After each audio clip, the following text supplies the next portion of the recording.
Hello, everybody, and welcome back to M&J Games, and welcome to another coaster spotlight. It's been a little bit since I've done one of these where it's just an individual coaster, and this is an Intamin Blitz, and as you can see, it's a really compact layout, and there's a couple reasons why I wanted to spotlight this one. Overall, I will say the coaster does need to be smoothed out a little bit, but I think the layout is really compact and fantastic. And I don't know if you can see there in the corner, but there is something really cool with the transfer track that I have not seen done yet on console, and I don't even know if I've seen it on PC. So this is fantastic. And knowing me and my backstage, of course I had to look at this. But this is created by, it's called the Intamin Blitz, I believe, and it's created by Isu078. I think that's how you'd say it. But first off, I love that. Now it's an awkward kind of zero G roll almost, but it's really cool because it's shaped differently than the normal shaping for that type of zero G roll. And so, I'm still becoming more and more knowledgeable on different elements that different coasters have. And so I don't necessarily know too much about what individual elements an Intamin Blitz has compared to like a different launch coaster. I just know based off of like Maverick and what's the one at oh gosh, I'm forgetting the name of it. It's a blue launch coaster. It looks really awesome. It's not Terran. It's a name that's very similar to that. But yeah, I'm forgetting the name of it. Um, but yeah, this is a fantastic. And so right away, I love the fencing that was created. So I wonder if that we could just use the studio's fencing, the chain link fence that comes with it to kind of save some piece count. But I mean, right away, as you can kind of see, this is a very quick, compact coaster, and it remains very, very close to kind of the ground and the terrain the whole time. And this is a nice little top hat here. But what I want to show you guys first, before we actually ride the coaster, is this transfer track. And there is an extra coaster in here. So some of you may be wondering, well, how in the world do you do this? Which, by the way, I believe he's using the Invincible trains. But if you click on the track, it's actually a Typhoon bar heist, which I have been told by Coaster Creations that um, using this track creates a little bit more of a realistic layout compared to the launch vector, or not layout. The track is more geared towards Intamin. And so now, as we see in here, this is also a Typhoon bar heist.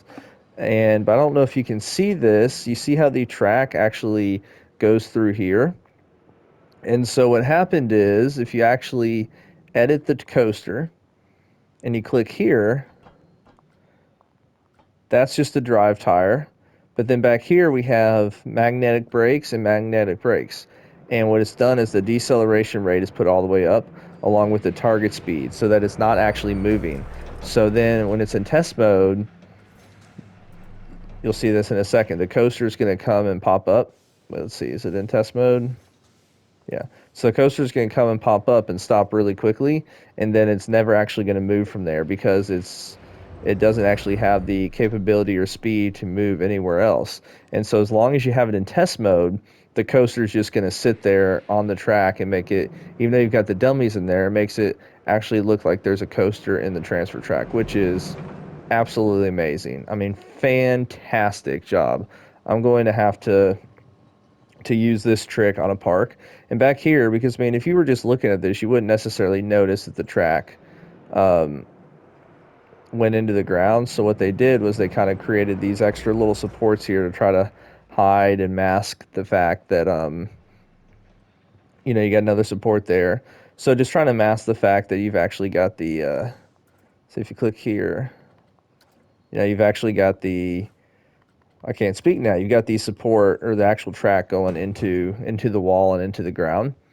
But that is amazing. And so now let's actually look at the coaster because that's what we're here for. And so custom fencing, which I feel like when you make a park that is just an individual coaster creation, I feel like you've got to do custom fencing.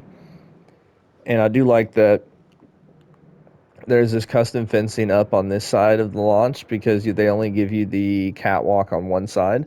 So I do like that there's the protection of stuff potentially falling on guests right there. and the guests are right by the launch. It would be kind of cool if that was maybe a little bit lower, but either way, it looks awesome. So once really nice station, and I like how the station and transfer track are very similar. They're different in terms of their how they look, but they're definitely very similar. Love the little I say cubicles. I don't know if that would be the right way to phrase this right here, but I love the little cubbies, and it's just made out of. Oh, is that hazard strips? Oh, okay. I haven't seen anybody make a hazard strip out of those yet. So let's go ahead and there we go. So before we get started, let's look at the stats real quick. So everything's in all green, which is fantastic. The results, vertical Gs are good, lateral Gs are really good. Biggest drop 26 meters, nothing crazy.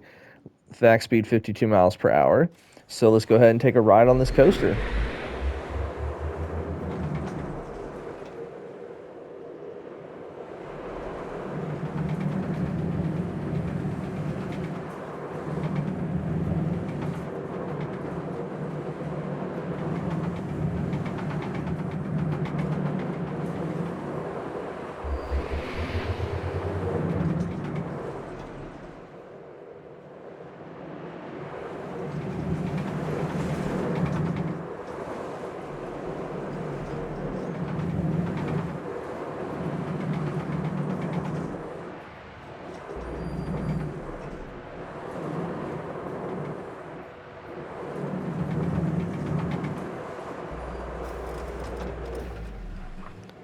All right, so as you can see, I really enjoyed that. Now, I definitely, as I said before, it definitely needs smoothing kind of throughout the kind of some portions of the ride.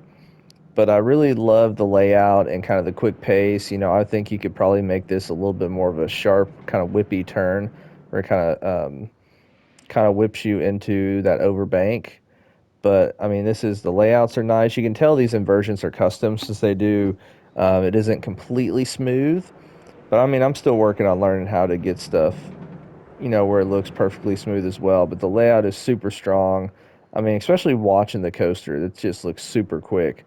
Um, so that is a really, really cool layout and design. I'd love to hear your guys' thoughts and opinions. And as I said, this one is called Intamin Blitz. And so it's available to download and I don't think I said this, but this is actually the entire park. So instead of it created as a blueprint for the coaster, it's for the park. And I like the kind of path going around. And so, love to hear your thoughts and opinions. What do you guys think of this transfer track? Because I think that's one of the coolest things that I've seen in the game, just in terms of manipulating what the game gives us to create something that the game was not intending to allow us to do. And yeah, so I hope you guys have a great rest of your day. Talk to you guys later.